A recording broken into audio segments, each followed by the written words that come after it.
Today we are welcoming back Colton Gonzalez and Eric Salgado of the Firehouse Pest Control. I heard about your business model, how you're like bringing that community service aspect and the fire element into it. How did you go from your firefighting thing to transitioning into pest control? What was that journey like?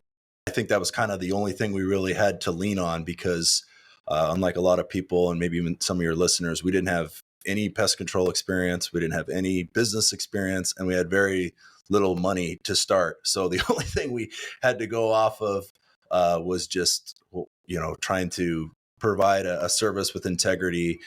How can we make our technicians excited to come to work, have all this opportunity built in for them? How can we not overwhelm our office staff and our office people? And there's some incentives too on the back end for them as well. And how can we drive just overall a performance culture and, celebrate the success of each one of our individuals? As the company grows, they succeed. And basically we just had to kind of come together and say, okay, let's create a vision so big that everybody can fit their vision inside of it. I just thought that's a brilliant idea. Yeah. I mean, that's just brilliant. I have a huge compliment to Bug Bucks Plus. You guys introduced us to Applause. I keep saying it. And now the technicians, every single service, no matter what, are getting a review link sent to after that service. They know cameras are on them all the time. So our NPS score, I'm sure you know about, is at 100 in 6 months. They're getting tipped and they're getting a review bonus. So these guys are incentive packed and performance driven, like you said, to the max right now. And that's helping our customer service as well after we get that sale. Welcome to the Bug Bucks Podcast, a podcast designed to turn you into a bug money millionaire. This episode is brought to you by Bug Bucks Plus, the #1 course designed to help you build and scale your pest control company. I'm your host, Eric Bassett, and of course, right next to me, got my guy, Jake Klaus. What's up, dude? What's up, Eric and my bug bucksers? What's happening these days? Dude, it's awesome, man. We are in May, right? When this episode actually drops, it's probably going to be mid-May, end of May, maybe. Yeah. Well, we've got Memorial Day coming up. We've got a special episode for Memorial Day. Yep, we do. Yeah. So it's going to be awesome, man. This is coming up, and weather's nice. It's beautiful. A little bit rainy for us still here, but the sun's been peeking out. Yeah, it has been bucketing down. Yeah. We just built a new little in-ground trampoline. Well, you know. Yeah, I got you. Yeah. And we had to build up the soil around it, and my kids all planted wildflowers and stuff down there.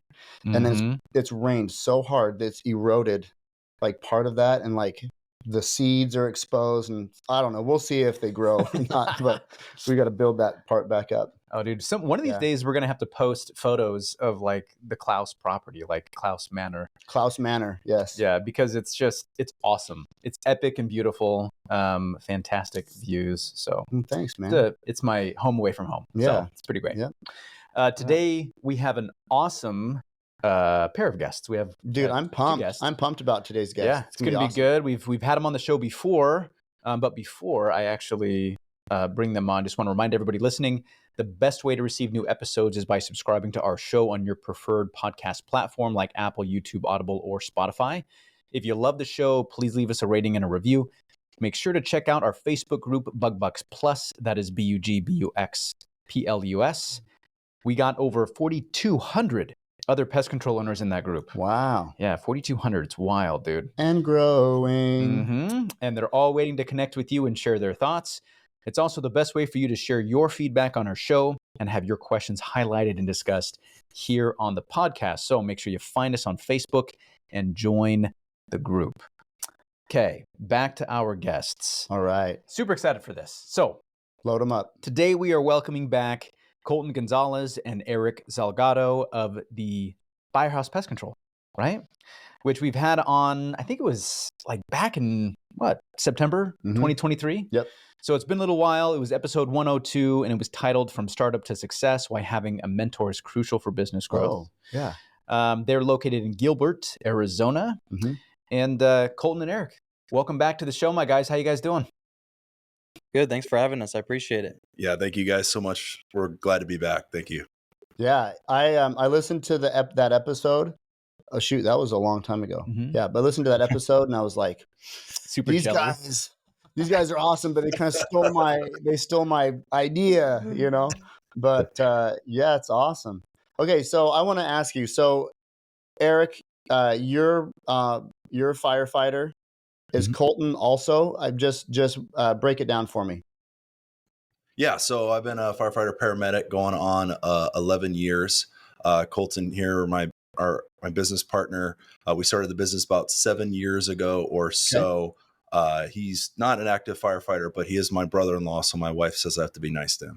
Oh, yeah. Well, I know how the brother-in-law, man, you guys are brother-in-law business partners. Gee, I wonder what that's like. Yeah. Yeah, so it makes That's Christmas awesome. exciting. Cool. So what, let's talk. I told you guys before the show, and I told Eric, I warned him. We're going to talk firefighting for a second. So tell me about your department. What department are you on? What's the size? What kind of calls do you run? What's your call number per year, etc.? Absolutely. Yeah. Geek out here about some Yes, let's do firefighting it. stuff Let's before we geek out start about talking bugs. Yeah. All right. Yeah. So I work for Scottsdale Fire Department. It's one of the biggest cities out here in Arizona, big tourist city. It's got, as far as call volume, it's a very busy department. Everything from, your urban wildland interface that we fight up in the north part of Scottsdale to the mountain ranges, to world-class events from Barrett Jackson to the Waste Management Open. And then, we have the downtown Scottsdale area, which is just absolutely nuts down there. Tons of tourists every single weekend. One of the biggest bachelorette, capitals of the country for sure. That's So pretty crazy. it gets a lot of crazy, and people come from the cold, snowy, parts of the country, and they just go absolutely. They just have a good time, and all the snowbirds. Well, you're not all talking the snowbirds. You're talking like spring breakers. Is that what you're talking about? Okay. Yeah, pretty much. They're Mixed with snowbirds because of spring training. Spring trainings here, so it's so right. Scottsdale's the hub for everything. So when the Super Bowl's in town for Arizona, all the parties and everything happen in Scottsdale. So brings a unique challenge to the fire department. You're running on all different peoples from all over the world, really, because it's a world destination. Yeah. Okay. So your department. So you're running urban interface. You're doing like mountain rescue and stuff in the hills. Is that what you're saying? Yes, and then sir. you've got a huge urban center. So are the crew members like broken up into like these guys specialize in wildland, and these guys specialize in rope rescue, and these guys specialize in urban operations or truck and heavy rescue? Like how do you guys break that down? Oh, that's a great question. And a little bit sort of like your department, everybody's a little bit cross-trained in everything. So they want the guys who are down in the southern, more busy city area to also be able to be trained on wildland or any type of mountain rescue, swiftwater rescue. We have a lot of those incidences as well, because you never know when you could be, moved up there for whatever reason. So they want everybody to be kind of cross-trained and trained in a little bit of everything.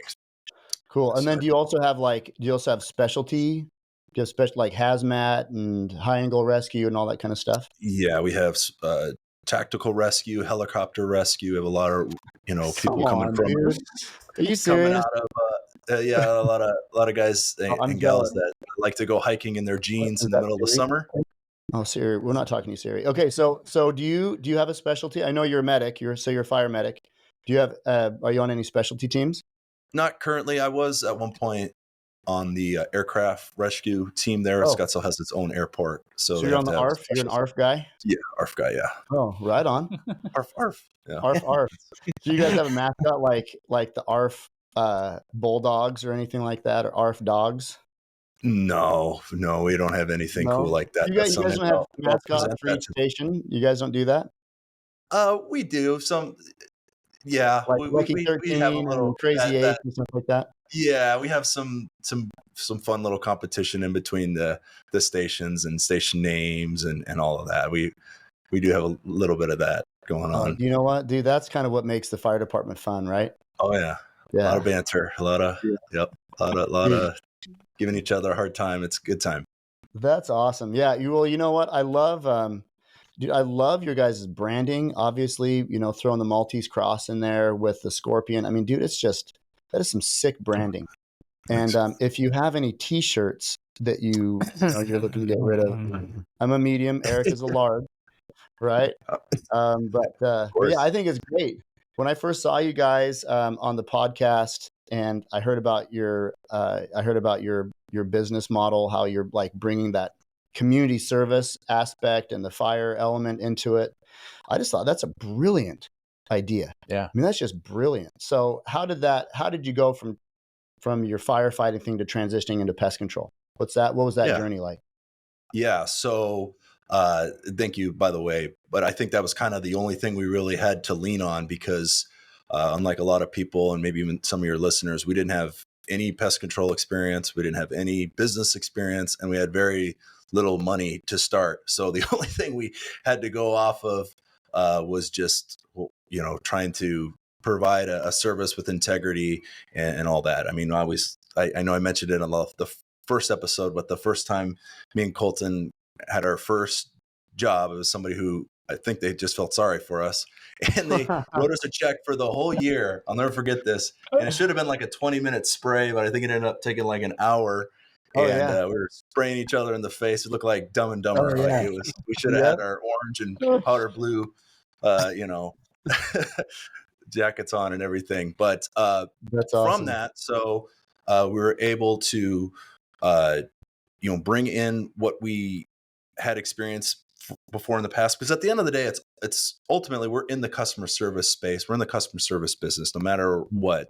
So the fire department, as you know, at the end of the day, it's still customer service. Still customer service. Still, that's the basis of it. And Colton worked in the restaurant industry prior to, so we were just able to kind of still take, even though it wasn't pest control experience, but it was customer service experience. We were able to take that and bring that into our business. I love that, dude. You know what? I was on a volunteer department in Idaho, in like a suburb of Boise. Oh my gosh, how long ago was that? 2009 to 2013 or something like that. And I remember one of the things that one of the captains said when we were in the academy he said, don't think that this is anything other than the coolest blue collar job that there is.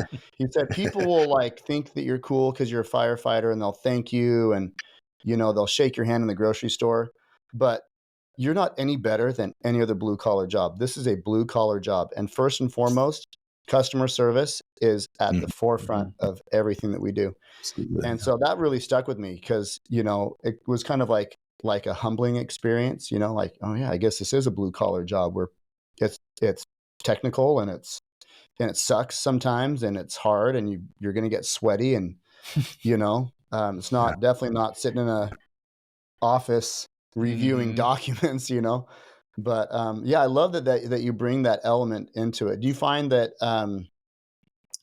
you get a lot of good response from your customer base? Like, do you get a lot of business because you've got the fire department element going for you?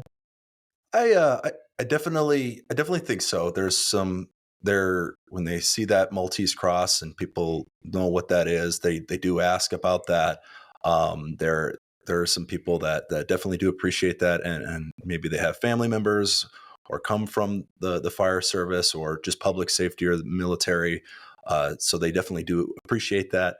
But it does add a lot of pressure on us to make sure that we uphold that, because that is, I understand, we don't want to make that, we don't want to take advantage of that and or bring a bad name to what that cross and what that symbolizes. So we try to really go above and beyond to really exemplify not just using the Maltese cross as a sign of marketing, but actually trying to live that in through our core values and actually the way we deliver service. Yeah, and I think that I want to piggyback off that. I think to begin with, that was a big thing of like they wanted to support local first responder owned companies. But now it's really, like you said, thank you for the compliment on our logo and brand. It's really turning into an actual brand. Yeah. And people are recognizing the brand, and then they're asking, oh, you guys are also first responder owned. I want to use you guys even more. And then the foundations we give back to every month, the Hunter Club, Fallen Firefighters and Police Officers here in Arizona. Oh, you do? And also the Pat cool. Tillman Foundation. Those are huge foundations that we like to give back to. And part of each service goes to those foundations. And now it's turning into like they want to use Firehouse. And now kind of like it's a little backwards now. It's kind of cool. Oh, that's rad. Well, it's nice because, I mean, everybody's trying to fight for branding that connects with their community, right? We've been fighting for that for a long time. And, when we first started here, we went through parades and we did all sorts of stuff to try to connect with the community, and you guys were already kind of doing that, right? You had a purpose, you were serving the community, and people respected you for it. And now when you talk about, your purpose just as PCOs, right? Providing a service for people, but doing it in a way where you're able to represent more than just the pest control industry, I think is really cool. Oh yeah. Right. And we've talked before, and I know that you guys have been, trying to grow and build and scale in different ways over there. What's been on your guys' mind? I mean, we were just talking about how it's pretty much in the thick of the season. I mean, we're coming up May, June area. Yeah, it's already 600 degrees there in Scottsdale, right?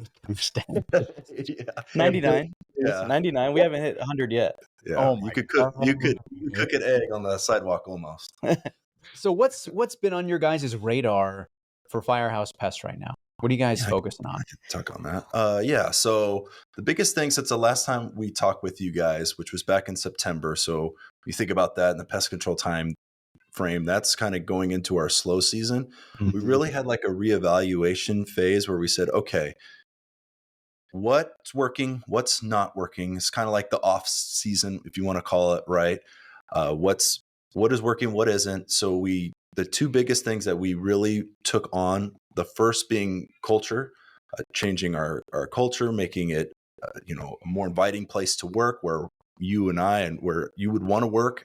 Yeah. And then the second part to that is just changing our whole sales process as a whole and making that more successful, allowing us to provide and really exemplify what we're preaching about, going that extra mile customer service wise, and then having a higher closing rate on every lead that comes through the door. So ultimately, culture and driving business, driving leads. Those are the two things we really focused. And, we've been able to, even during the off season, land about 250 or so new customers, 300 plus Google reviews, $300,000 new termite business. And then Colton here landed a $1 million.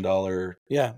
It was actually through a men's group, and where I met my content guy behind the scenes right now too. It was just a random, I didn't even want to go. And my girlfriend actually was like, just go to this men's group. It'll be good. It was down the street.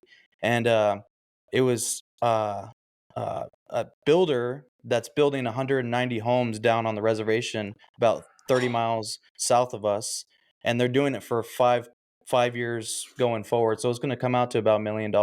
We do the pre-treats, the final grades, and the installations for the Trillano bait station. So yeah, that was a testament to just networking. Wherever you go, there's a deal to be made, and it was pretty know. Yeah, you never know. Seriously. Yeah. What? Dude, that's rad. You know what? Yeah. I mean, how did you guys go out for sushi, or like you celebrate? Oh, you don't want to eat sushi in Scottsdale. Never mind. I take that back. You're too far in. I would not eat sushi. No beaches. There's no beaches. So how did you guys was that a big celebratory moment? That must have been a big moment for you guys. Yeah, I mean, we've been growing so fast and rapid, and adding to our team and changing processes and systems, adding applause. I know Eric's big on applause. That's to our review links. We started with 200 5-star reviews in 6 years. We're up to 500 now, in 4 months of using applause. And it's just, like he said, back to the culture thing. It's our technicians are using it full stride, and there's extra $500 tips wise in their pocket each a month. We give them $10 bonuses for every review. So we're skyrocketing on the reviews. That's adding to culture and just taking care of our customer service wise. Back to your point about the big deal that we got is we didn't really have time to celebrate it because we sent out that bid. I was shocked we got it because I met this guy at a men's group. Are you sure? Yeah. I was like, "What? Is this real?" Like he's asking me, just he doesn't know me. We just had a good conversation. We sent out the bid and he accepted it about a month later, and we've been at it since October. Like I said, it's going to be for the next 5 years. Mhm. They have a contract with the reservation down here, and yeah, we're slowly seeing the progress and the accomplishments we've made, and we make small celebrations too, but couldn't do anything without our team too. We have Yeah, an that's awesome, really, awesome, really awesome what it team. I can't thank them enough. So So I think the biggest thing is working on the culture and because ultimately it's our team that gets everything done, right? Yeah. And Yep. without them, we would be nothing. They're your greatest assets. And we Oh, had to totally. really kind of look ourselves in the mirror and say, okay, are we providing the best opportunity for them to grow within? In other words, are our concepts and our idea and our vision so big that they can fit themselves within that vision as well and really create that? So we had to, and part of that was adding applause, changing our sales process, allowing them to get some commissions, and just completely changing how that works. So that way our guys and gals can really kind of grow within the organization. And when the Firehouse Pest Control is seeing success, they're seeing success with it. So that was probably the biggest thing, was working on the overall culture. Oh, that's awesome. Yeah, Yeah. dude. I think that, just the fact that you guys took the time to evaluate what was going on in your business, and you talked about, hey, what's going well, what's not going well, what should we change, how do we change it, what should we implement, right? Um, Especially at the end of a season, for a lot of PCOs, September, October rolls around and you're just like, dude, I need a break. Like get me out of here. Let me go hibernate for the whole winter. Like I don't even want to think about it. Go to Jamaica for a week. And then before you know it, the season comes back and then you just go right back into the swing of things, right? Right. It takes a lot of extra effort and dedication and intentionality to sit down and say, no, let's take a deep dive look into what we just did Absolutely. and pick it apart and figure out what we want to craft moving forward, right? And especially trying to tackle something as difficult as reworking your company culture, Mhm. right? That's like I can sit down and say, oh, maybe our pricing's weird. We should change that. Or, we should add these questions into our sales process and What do we increase our want to do? closing Additional rate. services? Right. I Yeah. mean, all that Mhm. stuff has some difficulties there, but as soon as you start to try to tackle company culture, it's Yeah. just it's a Yeah. big thing, Big. and it sounds like you guys have had a lot of success, which is great. You talked about applause, which is awesome. I wanted to see if there was anything more specific, or what was the first thing that you guys identified with company culture that you thought, okay, let's change that. Let's dive into it. Yeah, I think it was kind of combining the two together. Okay, how can we drive leads and close the leads that we're getting now, and at the same time improve our company culture as a whole? So that's where we kind of came up with what we called the pest demo or a pest inspection. I'll let Colton kind of talk a little bit more about that. But when we were able to combine and look at the two uh, separately and say, how can we create something that works for both of them? That's where we kind of came up with that pest inspection, pest demo. If you want to talk a little more. yeah, so to his point, the lead gen wasn't the issue. Is more just increasing the sales Mm, percentage on the lead gen that we were getting. So as we've talked about before, a lot of our business is through social media, Facebook's, Instagram, a lot through Google uh, Maps and all that close by, and it was really making our sales guys through applause and things like that to where the pest demo, they're going out immediately when someone reaches out to us and wants a, hey, I have a scorpion issue. We're sending a technician out there like a sales guy. So mhm. they're becoming killer sales guys, demonstrating our service, explaining, answering any questions to the customer, and then if the customer agrees to the price at the door and also likes our service, they complete that service at the door the same day, same Nice. time, get the Oh, signed yeah. agreement, collect the card, and that's our closing rates at 80 to 85%. in the first 6 months of the year. That's great. Through those pest demonstrations and those termite inspections, just showing face. Like I said, our guys are becoming they're uh, they're embodying the culture, and seeing the vision, and they want to perfect the sales craft now as well. And it's immediately money in their pocket, and they're getting a percentage on those closed leads as well. So So some people say that you can't make technicians sell, or that they're not, that they're, Mhm. that their personality doesn't meet that type. And, that's a whole philosophical discussion for another time. But we look at it as very simply, somebody reaches out. If we're going to, again, going back to branding and what our company stands for, if we're going to say we're a company of integrity and stand behind that, let's exemplify that from start to finish, right? So customer reaches out, we send them a goodie bag before we even show up to their house. And then our technicians show up. And the way we tell that to the customer is saying, hey, this is who's going to be there servicing your house, so you can feel comfortable with them. Because integrity is a big part of our business, and we want you to be able to feel comfortable in who's servicing your account or servicing your house. And on top of that, now they can answer any questions, technical questions that maybe somebody on the phone might not be able to answer. It's a little more personable. Any types of, angst or anxiety that the customer might have, they can get that answered right then and there. And they even do like a partial little service as well, just demonstrating what would it be included in that service. And with that, again, looking at two separate things and finding ways to combine them. We need to help our culture, and we need to help close the leads that we're getting. Well, now we've created better culture by allowing, an incentive system for closing, and then also, in closing our leads that we're getting currently. Dude, that's brilliant. Yeah. Okay, so I don't get that Yeah. often. I'll take it when I can. yeah. Well, as a fire medic, you probably don't hear people say you're brilliant often enough, but like like when you see something that's just been completely simplified, like the process has been completely simplified, and they say, "Oh yeah, we try to make this firefighter proof."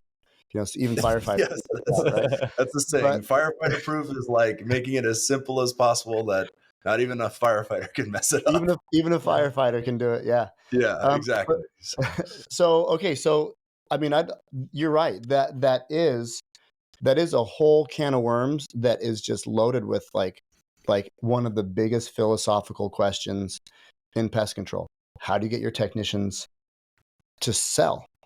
And we've tried that unsuccessfully a couple of times at Natura, and Yeah.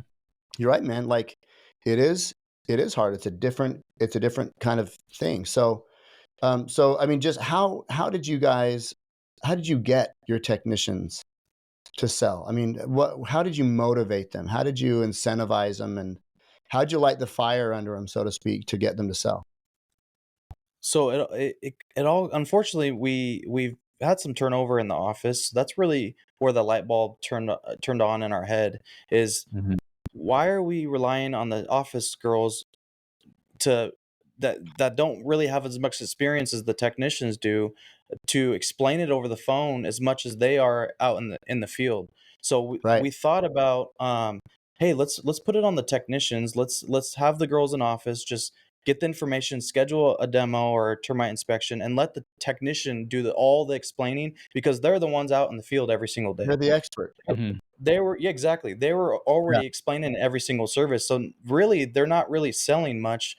Now Yeah. they're getting good at saying pricing, the sales aspect of it, but really they're already doing that at every service anyways. So we thought about why not send them out there anyways, and just explain the service, and it goes from there. And then the girls in office will just do the follow-up if we don't sell it at the door. Yeah. So part of that culture piece was not just the technicians part of the culture or being in the field. It was also the office culture. It's like, okay, I think we're giving too much to our office and expecting them to close a customer in 5 minutes or less on the phone. And, that's a lot for them. So what we decided to do in the office was, lower that responsibility and pass that on to the technicians. Their goal is just to simply get them scheduled, maybe answer any follow-up questions on pricing or anything, but allow the technicians to handle that we're going to tee it up for the technicians by sending the goodie box, sending them an ebook with any questions that they might have, sending a really nice proposal, answering any other questions, but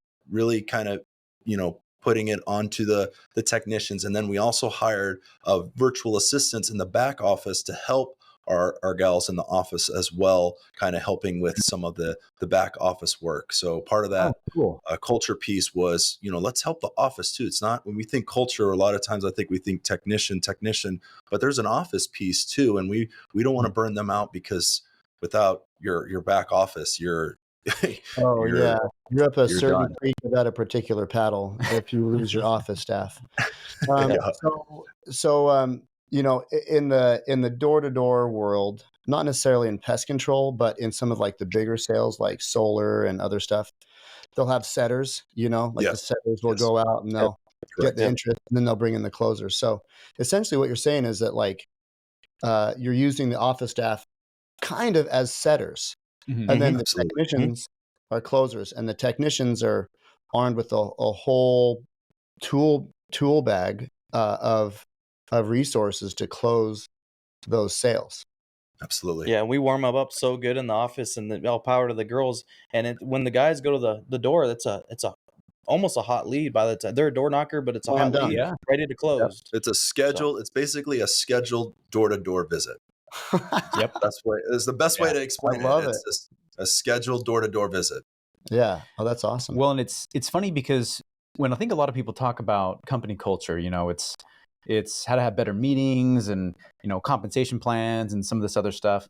And I don't think people think a lot about the systems and processes that you have in place that actually have the impact on your team members, right? Yeah. So, the office staff, I mean, if they have high standards for closing rates and they're not able to do that, whether by their time or their skill set, or it's just not the particular right thing for them to be doing, then they're constantly going to be underperforming, and nobody wants to be an underperformer, right? And they want to be able to set that up and be successful, but they can't. And you guys made the adjustments so that the office staff can be successful, right? They can be great at teeing up that sale for the technicians. Technicians can be successful, go out, sell and close leads at a high rate, right? They're happy. Yeah.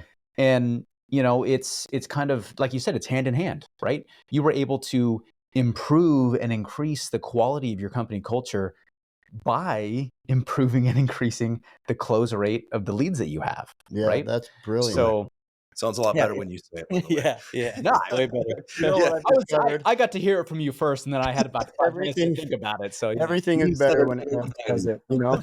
Eric throws his radio voice on, and all of a sudden, everything sounds more clear. Yeah. Yeah. Cool. Can you narrate my autobiography? Right. Yeah. No. Well, I just want to say this too. So about that, a lot of times companies say, "Oh, well, yeah, well, we want to improve our company culture," and improving company culture is really just like a set of actions or like an action plan that brings about more positive attitudes, more engagement, and so on. And a lot of times you hear people talking about how they want to improve company culture, but they don't really have a plan for it. So was that intentional? Did you say, okay, we want to improve company culture, and we know to do that, we need to have a plan, and this is our plan? Or did it just kind of come together more or less? I want to say we were kind of forced to think of something, right? And that kind of goes back to, we could tell that the office was getting overwhelmed. We could tell that the technicians wanted more opportunities and a little bit more compensation. Mm-hmm. So it was kind of like we had to force ourselves to, when the busy season died down, and now we're in the slow season, that's when you really kind of work at your craft as an owner. We had to take a step back and say, okay, how can we accomplish both of these at the same time? So how can we make our technicians excited to come to work, have all this opportunity built in for them? How can we not overwhelm our office staff and our office people? And there's some incentives too on the back end for them as well. And how can we drive just overall a performance culture and, celebrate the success of each one of our individuals. As the company grows, they succeed. And basically, we just had to kind of come together and say, okay, let's create a vision so big that everybody can fit their vision inside of it. Dude, that's awesome. It just doesn't seem like it's always like that. Like the big ideas are born out of necessity. It's like, Yeah, it was necessary.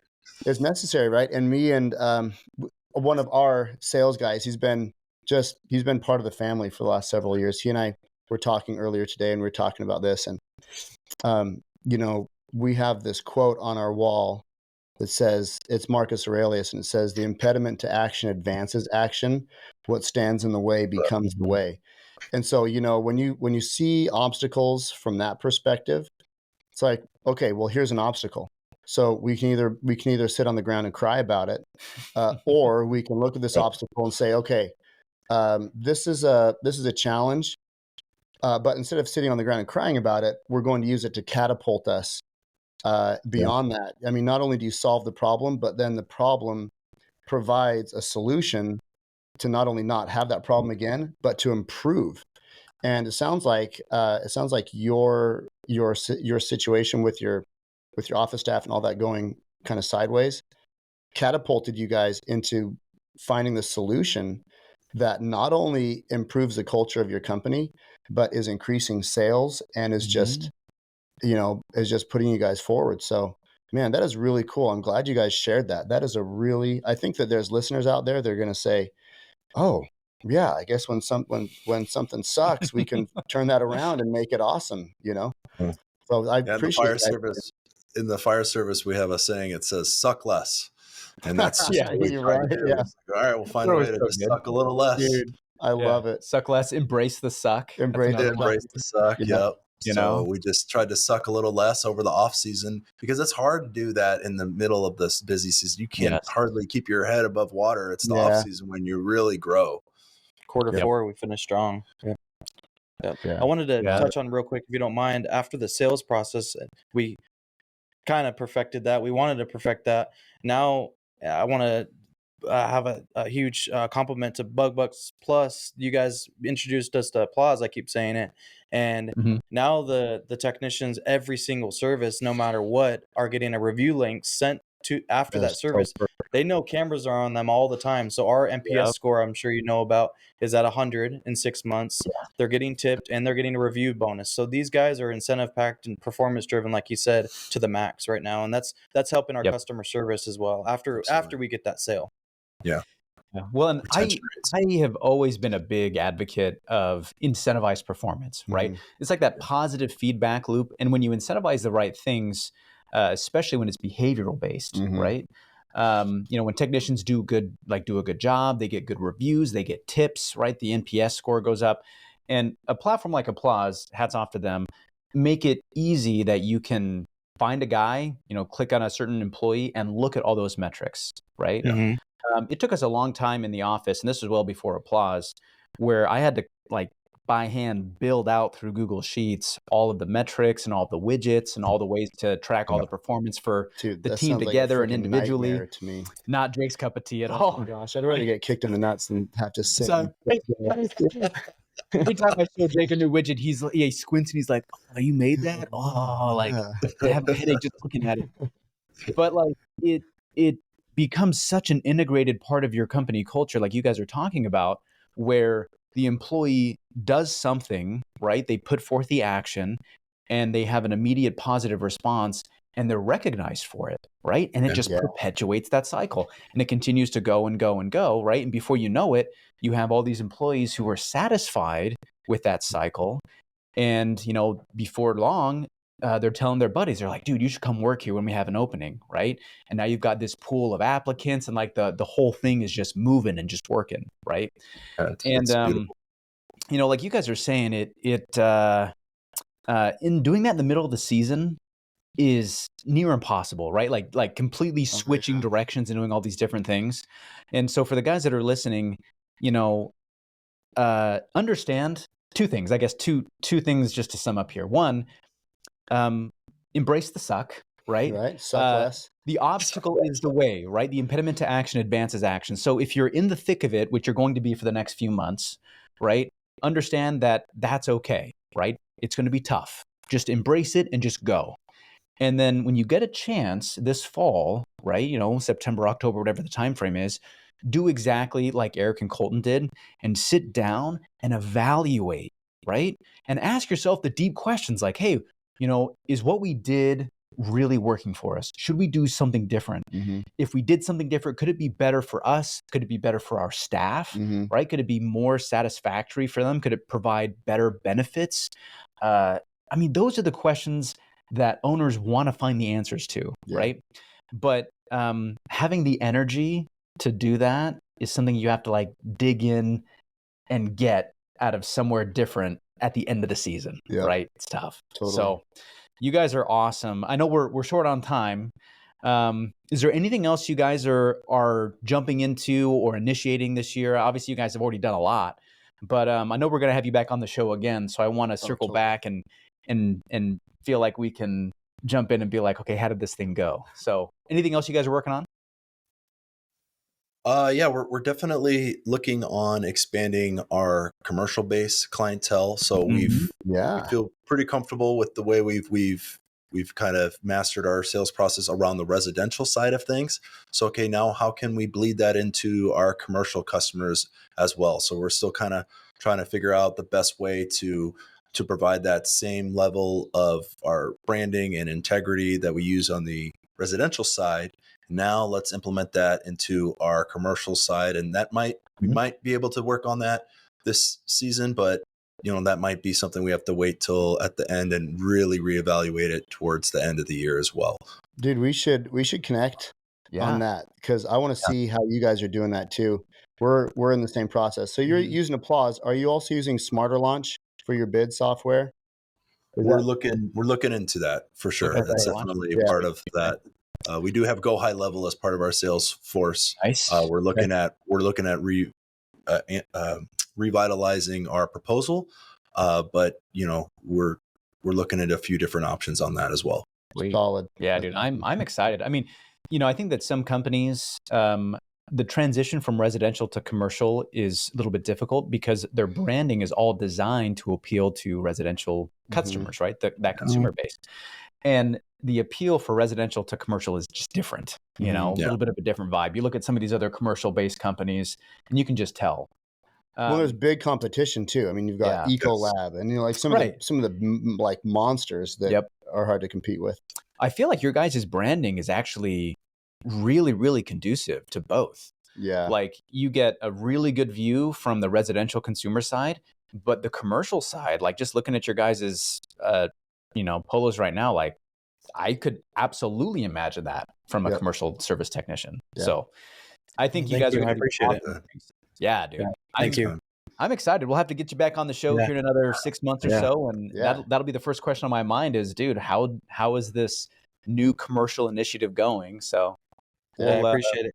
And one more thing, Eric, thank you so much for connecting me with Forrest Williams. He's that's how we got connected with Forrest. Is now he's running my QP license, and he's up and running at Blue Aloe Pest Control. It was all because of you. So I appreciate you. Yeah, dude. Forrest is an awesome dude. What's so crazy is that I connected with Forrest like a long time ago, like many, many years ago, before he was ever involved in pest control. We've just kind of like kept those connections. And so the longer that time goes, the more that I'm able to use just different connections and help them like benefit each other.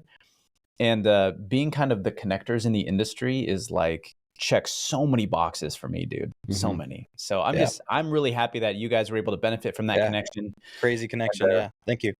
You're welcome, man. You're welcome. And thank you guys so much again for being on the show. And of course, for everybody listening, thank you for listening in and watching on YouTube. If you have a coworker, manager, or an owner who could benefit from listening to this episode, the best way to say thank you to us is to share this episode with them. If you haven't joined the Facebook group yet, go find the group and join. It's Bug Bucks Plus.